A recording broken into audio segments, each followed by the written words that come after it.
আসসালামু আলাইকুম, বাংলার কৃষি পরিচর্যা চ্যানেলে আপনাদেরকে সবাইকে স্বাগত। আলু চাষের জন্য জমিতে নাংলে দিতেছে, সেটা আপনারা দেখেন কিভাবে নাংলে দিতে। কি করবেন এটা? আলু।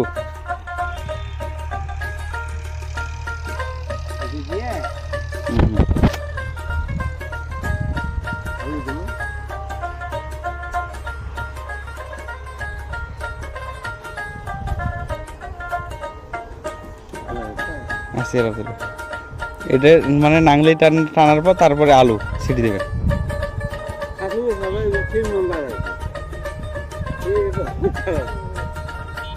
ও,